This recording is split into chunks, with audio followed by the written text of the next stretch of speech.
Hey, what's up guys and welcome back to another episode of What If Izuna Uchiha Was Naruto Ancestor Part 8. Remember to get this one to 100 like as usual. Share this to all of your friends in your social media platform and stay in tune because after this I'm going to be posting a new episode of What If Naruto Rebuild the Uzumaki clan. So stay in tune for that and go ahead and check out Anime King. I post a new episode of What If Naruto was trained to be a weapon, so go ahead and check out that and enjoy. And later on I'm going to be posting a new What If of What If Naruto returned different after his training trip, so stay in tune for that and I hope you guys enjoy each and every episode. And remember guys, if you're new and this is the first time you hear my voice and you enjoy the videos on Anime King and Anime King 2, go ahead and click that red subscribe button and become a part of the Anime King family. And thank you all for your help and support. And remember to comment down below and tell me if you're new. I'll be replying and talking back to all of you. So without further ado, let's begin this new episode, shall we? I think the girls with their nails done now.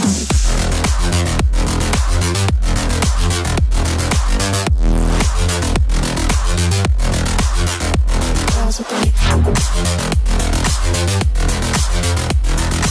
nails done. I think the girls with their nails.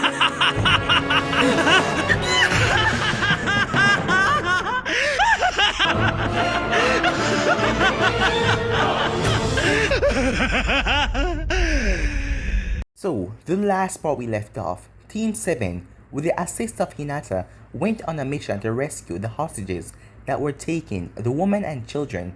As they went there, as Hinata was jealous of Kurenai after finding out that both her and Naruto is dating, as she wanted to be the one to be with Naruto, but Kurenai was in her way. Meanwhile, the team was happy for them. Seeing that they see no problem with their relationship, they were surprised at first, but now happy for the both of them. As Naruto is happy with being with Kurenai, but he knew that soon, things will have to change. Things are going to change. But for right now, he will just be happy with her. As they went on the mission, as they entered the camp, at the dead of night as they planned, as Naruto uses Mangekyo Sharingan, is Amaterasu to burn a bandit who nearly stabbed Sasuke. As Sasuke was wondering why was Naruto's eye bleeding, but he couldn't think about that now as they continue the mission. So yeah guys, that was basically the last part we left off.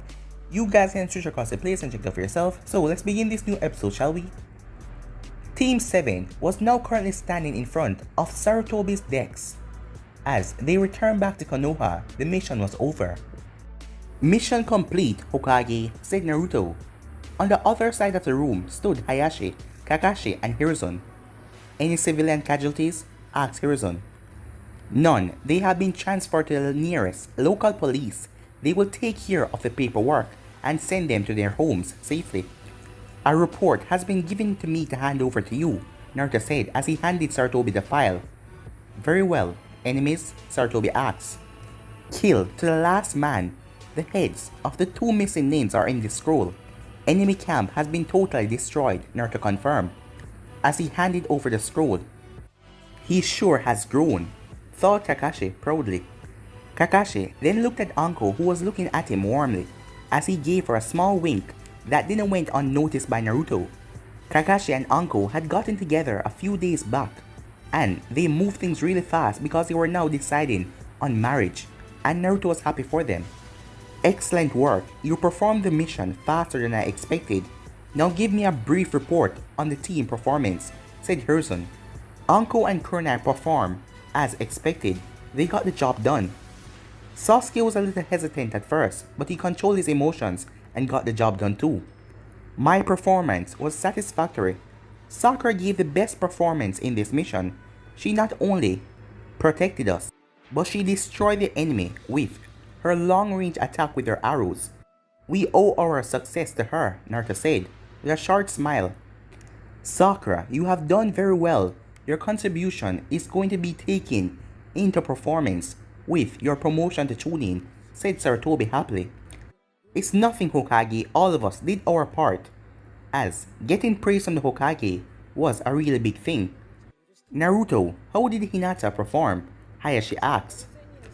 Hinata, who was standing in the back, flinched when she heard her father's voice, as she feared what will happen now. Pathetic, said Naruto.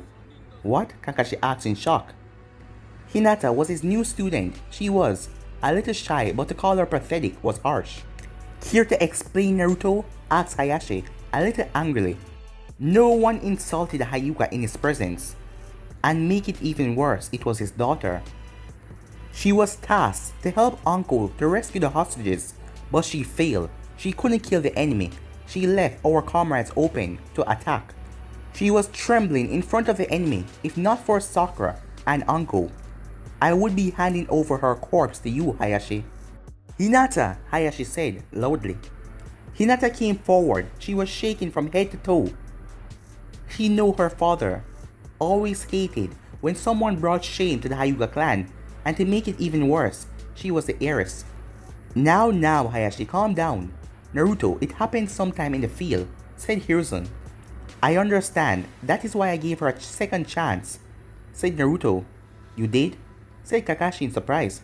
Yes, after capturing Sesame, we interrogated her. Then I asked Hinata to kill her because she was the enemy, and the village protocol stated to kill the enemy. My aim was to make her accept the truth of being a shinobi. Did she obey your order? Hayashi asked. No, she fainted, Naruto said. Hinata brought her head down in shame. How could she look at her father? She had failed him. She had failed everyone, especially Naruto. Hayashi was looking at his daughter with pure utter rage.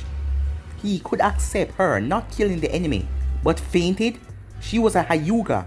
What kind of standards are that? I apologize for my daughter's disgrace actions, Hokage, Naruto, Hayashi said, as Hinata still looked down in disgrace. Kakashi, you're a good teacher. I know that because you taught me and Sasuke. But in my opinion, Hinata is not fit to be a shinobi, said Naruto. Hinata's heart shattered in a million pieces.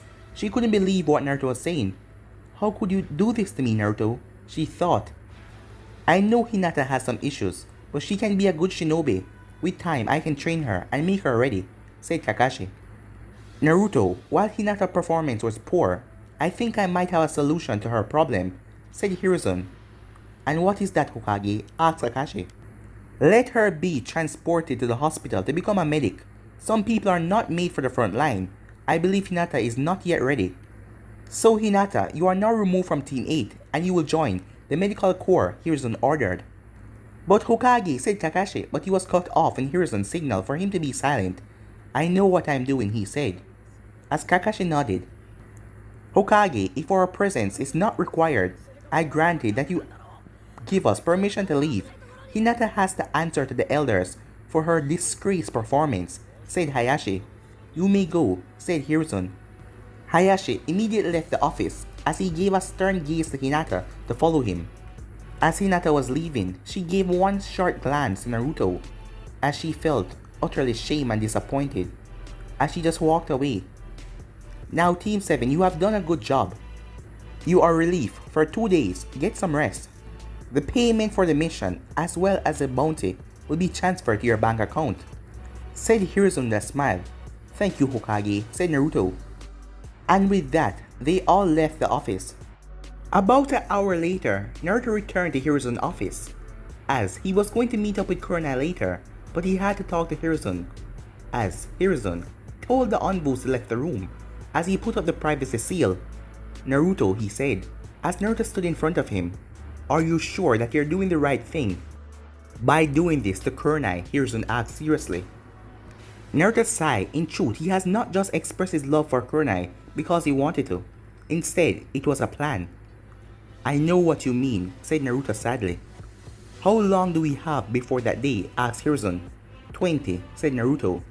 She will be broken when you do this. What in the world made you do this to her? Asked Hiruzen a little angry. You are part of my family, Gigi, but there is things in my life that I have the right to decide. I will do my mission for the village, but the rest is none of your concern. I have a right to choose my own path, and I have chosen it, Naruto said. The preparations have been made. I want you to meet our envoy commander, said Hiruzen. If Naruto didn't want him to interfere, then he wouldn't.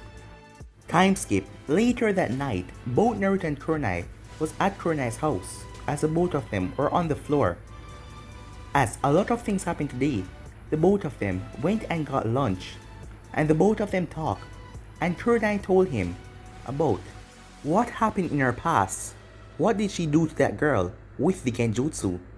And Naruto told her that he had a friend named Shin, and he died protecting him from this village. Naruto didn't tell her the real details about that though, but he just wanted to tell her something important that happened to him as well, seeing that he feels so comfortable with her now, as the both of them were making out, as she was now sitting in his lap. As Naruto lifted her up as she giggled, as he carried her off to the bedroom. As Naruto read so much of the Ichi books, and not to mention that he wasn't a virgin, Danzo demanded everything that his root envoys know everything, so he got Naruto to lay with a few prostitutes just to make sure that he was ready for everything. Naruto didn't understand why that was a part of his training, but he didn't hated it. So now he's going to use all of his experience and make sure that she is 100% satisfied. About an hour later, both of them laid in the room as Kurenai was almost on the floor, as Naruto was directly on the floor, as the whole place was a mess, as the both of them had went all out. "I love you, Naruto," Kurenai said. "I love you too," he said. The next morning, the sun slowly hit his eyes. As Naruto opened his eyes, it was morning, as he felt something on top of him. As he looked down, it was Kurenai, as the both of them were completely naked. Naruto couldn't help but blush when memories of the previous night hit him with full force. It had been the most beautiful night of his life. He had truly loved every moment of last night. Looking at her beautiful face, it made him more aroused, but she looked exhausted, so he just settled for staring at her. He was going to miss this. He was going to miss her. He wondered how would his life turn out if his parents didn't die. If he wasn't a Jinchuriki, if he didn't join Root, would he still be with Kurenai? Would his life have turned out this way? As Naruto knew that he was way past his limit, the only reason why he was pushing on was to fulfill his promise that he made to Shin to protect the village. After that he would be free. Free from his guilt, his pain, his misery. And he knew only one way for all of that to be over. To make sure that Kurenai killed him. By killing him, she would be the biggest hero of the Hidden Leaf village after what he's going to do. And she would then finally move on with her life, and he would be just a bad memory. It was painful. Every day he kept suffering with his pain, but he will finally do it. "Naruto, what are you going to do about those eyes of yours? If you keep going at this rate, you're going to go blind in a year or two," Kurama warned him. "I know, that is why I will go to Naka Shrine today. I have a feeling that all of our answers will be answered today," he said. "Very well," said Kurama, cutting off the mental link. Naruto felt Kurenai move a bit, as her eyes then opened, as he smiled as she smiled back. As she kissed him as he kissed her back. They break the kiss as the both of them just stared at each other. As Kurenai was looking at his Sharingan eyes, it made him look more handsome, and he was just so loving and caring. Last night was the best night of her life, and she really wanted to spend more time with Naruto. "What are you looking at?" Kurenai asked curiously. "You are the most beautiful female in the world," Naruto said with a smile. "Trying to flatter me, are you? Well, your trick is working," she said. As she came forward, but he just gave her a small peck on the lips and then break away. "I will prepare something for us to eat. You can rest until then," said Naruto. "I guess you're right," said Kurenai. But before he got up he spoke. "Kurenai, last night was the best night of my life, and I truly enjoyed spending every second with you," he said. "I enjoyed every moment too, Naruto," said Kurenai with a warm smile. As he then bit his lips, as Kurenai got confused. He was acting strange. "Hey Kurenai," he said. "Yeah? Can you promise me something?" he asked. "What is it?" Kurenai asked. "If I ever lose myself in darkness, would you save me?" he asked her. As Kurenai felt it, something was off. What kind of question is that? Of course I would save you no matter what, idiot, she said. Thank you, Naruto said. Why are you saying this, Naruto? Kurenai asked, suspiciously. It's nothing, it's just that I am the Kyuubi, Jinchuriki, and if I ever lose control. He then paused as Kurenai glared at him. You won't lose control. The Fourth Hokage seal is the best. Besides, I won't. Let it have you, she said to him. As if I can do something. Screw this seal, said Kurama. I know, but if I ever lose you won't, Kurenai said, cutting him off. As Naruto looked at her, as his Sharingan started to spin, as Kurenai found herself in a world of darkness, under Naruto controlling Genjutsu, as he appeared in front of her, as he made up out of crows. When the time comes, you will kill me, he ordered. Yes, Kurenai said, without any emotion in her voice. As Naruto smiled, the plan has been set in motion, he said. Back in the real world, Kurenai was now unconscious, as she would wake up soon, as Naruto got up and walked towards the mirror, as everything was blurry, as he quickly wiped his eyes as he blinked a few times. Whoa, that really took a lot out of me, he said. You idiot, do you know what you have done? Kurama yelled on the top of his lungs. I am well aware of what I am doing, said Naruto. You cast your most strongest hypnotizing genjutsu on her to kill you, Kurama said in an angry tone. Yes, this genjutsu will not fail. She will kill me when the time is ready. You do know that she's the most powerful genjutsu master in this village, and your teacher too, right? Said Kurama.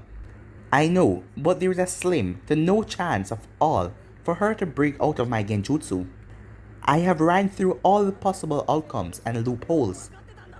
You know that she loves you and you will make her kill you? Asked Kurama. It seems like this boy has lost himself completely. She won't remember any of this. She will not stop. She will not hesitate. She will kill me, but not consciously, said Naruto in a very calm tone. But what will happen after she kills you? I don't want to diminish your skills, but with me sealed inside of you, it won't be easy. Besides, I won't let you, Kurama said. I have a plan for that too. She will get strong enough to kill me. And as for you trying to stop me, you do remember that I have the Mangekyou Sharingan. Are you threatening me? Kurama asked in a dangerous tone. No, I am telling you, don't get in the way. Besides, why do you care? You will be free after I'm dead. Kurama just remained silent, as he really didn't want to tell Naruto that he considered him as his friend. Well, his only friend. Is there no other way? Do you really want to die, Naruto? Kurama asked in a sad tone. Naruto was quite surprised. Never he heard Kurama was sad about anything. Thank you for being my friend, said Naruto. Yes, and I wanted to end this way, Kurama. Your father didn't seal me inside of you, so you can just throw away your life. He wanted you to bring peace to this world, to master my power and do it. My father is dead, said Naruto. And there is no such thing as hope. As his Mangekyou Sharingan started to spin at incredible speed, as his entire body was shaking, there is no such thing as peace, Naruto said, as he cut the connection with Kurama. As Kurama sat in the mindscape, he couldn't believe what he just heard.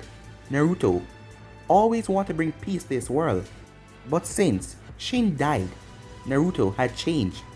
He lost all faith. He lost faith in his friends, his superiors, his comrades, his adoptive brother, the Hokage. He lost faith in himself, and he lost faith in Kurenai's love. He lost faith in the shinobi world. Time skip. Naruto sat in his room. As he had a cigarette in his hand, he had taken up smoking as he wondered, what was after death? Was it heaven? Was it hell? Or was it loneliness? Either of them he could accept them, but he knew after tonight, he would definitely go to hell. And whatever it was, he had made his peace. Tonight, he was going to sacrifice it all. Tonight, he set all his personal feeling aside and do this. It's a duty of a shinobi of Konoha. Most of all, he was going to fulfill the promise he made to Shin. As he was holding a note in his left hand, as he slowly dropped it, as he picked himself up and walked off, as he opened a shelf, as he could see vast amount of weapons in it, kunais, shurikens, explosive tags, wires, a few scroll, and a sword. He was going to need all of it, as he started to take up a large amount of kunais and shuriken and put it in his pouch. He sealed some stuff in the scroll and put them in his back pockets, as he put the wires in his jacket, as he slowly put on his boots, as he had on his Anvu flat jacket and his black Anvu pants. He then picked up the sword that Shin gave him, as he placed his sword on his back. As he walked up to the mirror, he was ready, as he looked at the killer. He was not Naruto. He was an Anvu captain. He was a soldier. He was a shinobi of Konoha. He was Naruto Uchiha of Konoha. He gave one last glance to the picture in his apartment. There was several peoples, as Naruto stood in the middle with his tuning vest on. Kunai was leaning on his right shoulder. Sasuke stood on his left, while Sakura stood beside Sasuke. Kakashi stood at the back, while Anko was leaning on Kakashi's shoulder, and she had a billboard claiming how sexy and beautiful she was right beside her. "Thank you everyone," he said, as he took up his Falcon Anvu mask and put it on. He left the house that Son Shin, knowing that he will never return home again. The only thing that remained were memories, and the note he had left on the floor. It just had one word on it, but the message was clear: goodbye. At Kunai's apartment, she was sleeping, as Naruto was standing on a rooftop looking at her. As a loud thunder crashed, Kunai slowly opened her eyes. As she looked through the window, as she saw the silhouette of someone watching her, she quickly wiped her eyes. As she focused again, there was nothing there. "I swear I saw someone outside just a minute ago," she thought. Right now Naruto stood in the shadows of a tree, as a small snake came up to him, as it was made out of ink. That was a signal, as he sunshine in the field and waited for his comrade to show up. As suddenly Sai appeared with his mask and a tonto on his back. The invasion was going to happen in a few hours. The entire route Anvu block-ups had gathered in one single location. "Report," Naruto said. "I have taken out the patrol and the guards at the main entrance. However, the entire task force is inside," Sai said. "How many?" Naruto asked. 300, said Sai, shocking Naruto. "What?" Naruto asked in shock, as a single Anvu was equal to 5 chunin. Things just got more worse than they were before, Naruto thought, as he was frustrated. "Do you want to abort?" Sai asked, after seeing the look on Naruto's face. "No, we will do this. If we don't do this, entire village would be swept in a war of chaos and nothing but destruction by tomorrow. If we go down fighting, it's in order to save our village. Are you with me?" Naruto asked. "Till the end," said Sai. "Here is a plan," said Naruto as he brought out a map, as he was ready to explain everything to Sai. Meanwhile, Beer was feeling very uneasy, as he and his squad was there, as he felt like something is going to happen. It was as if death was at their doorstep. He was stoic as usual, but he felt that something was wrong. They had the numbers, they have the force. They will wipe away all high-speaking people of Konoha, and by tomorrow Danzo would have taken over the village. They had the strongest Anvu captain, and he also had the Genjutsu inside of him. So who could stop them? Then why is he feeling so strange, like something was going to happen? He was then brought out of his thoughts when mists started to form around him and all of his Anvu friends. They were supposed to be guarding the front part of the Anvu base, and it seemed like they have intruders. Hidden mist technique, he thought. Suddenly, his feet started to get bound by a black snake. Sai, he thought. Sai was the only one that had this ability. That means Sai is now a traitor. As he heard a lot of sounds around him, he couldn't see his comrades, as blood splattered on his hand. He knew what that meant.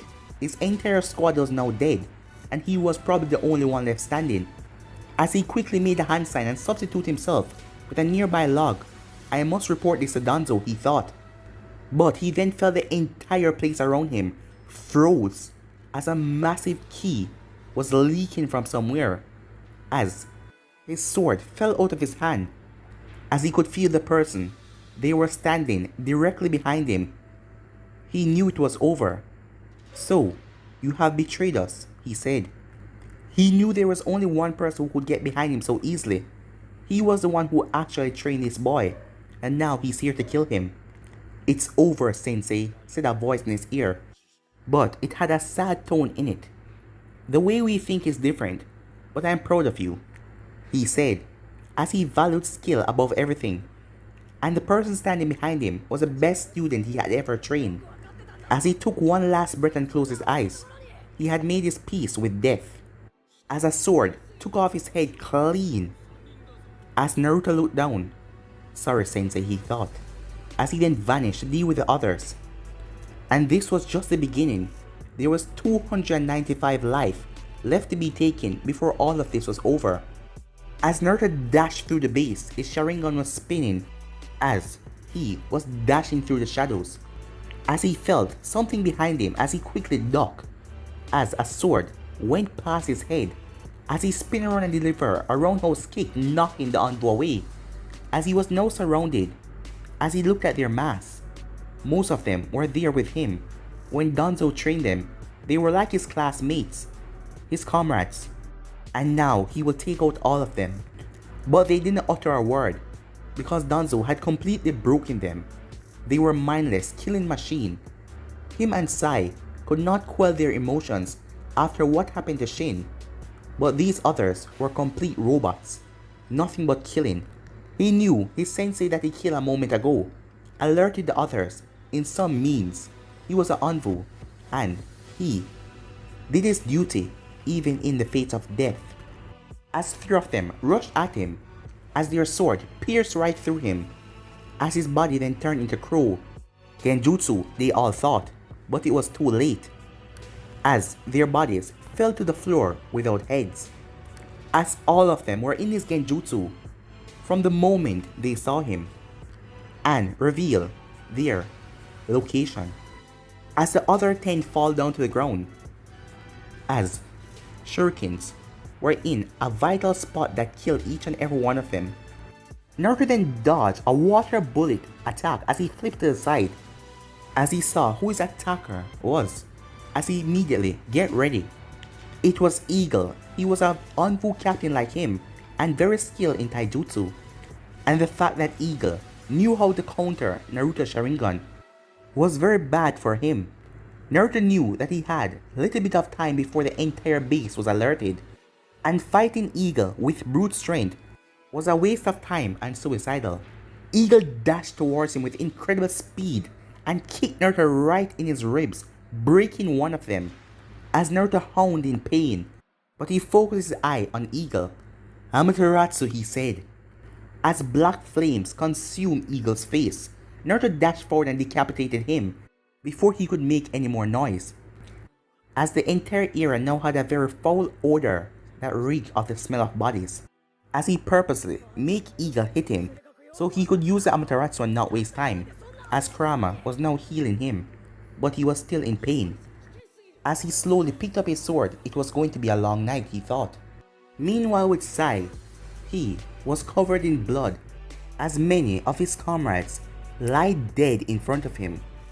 As he looked down, back with Naruto, wind style, wind cutter jutsu, Naruto completely sliced up the Anbu with his wind attack, as their bodies were severed.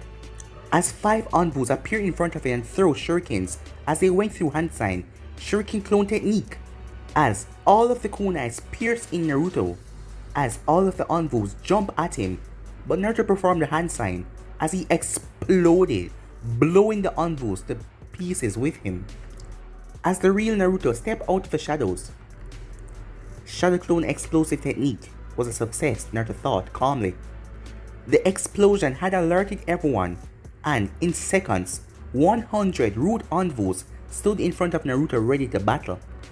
As Naruto prepared himself as he gathered a large amount of chakra for one of his most lethal attacks, as he went through hand signs, the sensors in the enemy force realized that the attack was going to be devastating. It's gonna be huge, brace yourself, they said, fire style. Great fire annihilation. A tidal wave of flames came from Naruto's mouth as they were heading towards the enemy in great speed. The attack covered the entire corridor and was burning everything in its path. Few Anvu squad came forward as they went through hand sign, water style, water wall, as Naruto's attack was more powerful as it steamed away the water and still went towards the enemy. As their screams were heard through the entire corridor, as nearly 60 or 70 Anvu got caught in that fire attack and they were now being burned to crisps. Smoke was blocking the other visions as Naruto went through hand sign as a sensor. Here he comes, he shouted. Great fire shower, Naruto said. As the Anvus looked up as they saw fireballs raining down from the ceiling and Naruto was in the dead center with his sword in his hand. We are all dead, they thought. The entire base was rocked with explosive as all of the Anvus get slaughtered either by Naruto or by the blast of fire. Only a handful of Anvu survived this attack as they heard slow footsteps approaching them. As they were sweating as they heard Naruto killing those who were still alive. You're weak, said a voice as the Anvus froze in fear as the voice sounded so demonic. You're naive, as some of the members collapsed on the ground, the younger ones, as the ki was making them sweat to their limits, and it was beyond anything they could handle. This killer intent was something on another level. It's because your hatred is weak. As they heard, something broke apart like one of their comrades' neck. The power of hatred is the power to kill. The power to kill is the power of revenge. Another blast of killing intent, and the rest of them fell to their knees. As all of them went wide-eyed when Naruto emerged from the shadows, it was like they were looking at a dead god himself as he stood tall with his Mangito Sharingan spinning deadly in his eyes. But guys, let me end this episode right here. If you want to see the next part of this, you already know what to do. Like, subscribe, comment down below, and turn that bell notification to stay posted. Remember to share to all of your friends on your social media platform. And stay in tune for the rest of what is coming your way, and I hope you guys enjoy each and every one of them. But for now guys, I'm out of here. Peace.